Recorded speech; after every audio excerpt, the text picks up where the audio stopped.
il y avait des manques de masques, ils ont masqué les manques.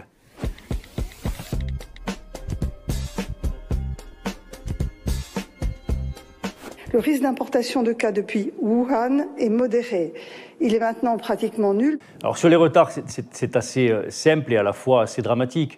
On se souvient qu'au début de la crise, d'abord, on a eu une négation de cette crise. On nous a dit « c'est pas dangereux, il y a quelques cas en Chine, mais ça ne peut pas nous atteindre ». Ça nous a atteint.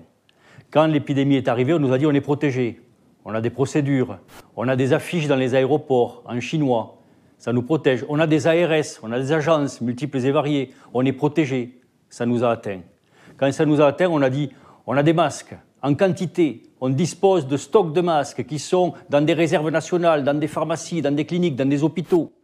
On a bien vu que ces masques n'existaient pas et l'épidémie a évolué et a touché du monde. On doit acheter des masques ou pas? Soyez clairs. On ne doit pas acheter de masques et d'ailleurs, on ne peut pas en acheter puisque nous avons donné des instructions aux officines de pharmacie pour qu'elles ne distribuent des masques que sur prescription médicale ou qu'aux professionnels de santé. Et puis on est allé très loin. Vous vous souvenez de la responsable du gouvernement qui se félicitait du fait que on ne pourrait d'ailleurs pas se procurer de masques parce que si on allait en pharmacie, les pharmacies avaient interdiction de vendre des masques. Et étaient même pénalisées si elles vendaient des masques. Donc c'est allé très loin, quoi. Il y a eu une position du gouvernement pour masquer le fait. En fait, il y avait des manques de masques, ils ont masqué les manques. Ils ont mis en place une politique qui visait à masquer ce manque. Et donc, on pénalisait les gens s'ils en portaient parce qu'il n'y en avait pas et il n'y avait aucune transparence sur l'existence de cela.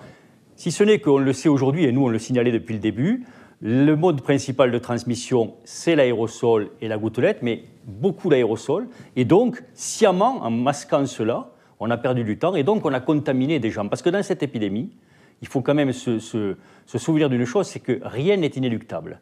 Et donc, chaque fois qu'on perd du temps, on rajoute des drames au drame. Et il y a une responsabilité politique sur le nombre de personnes contaminées.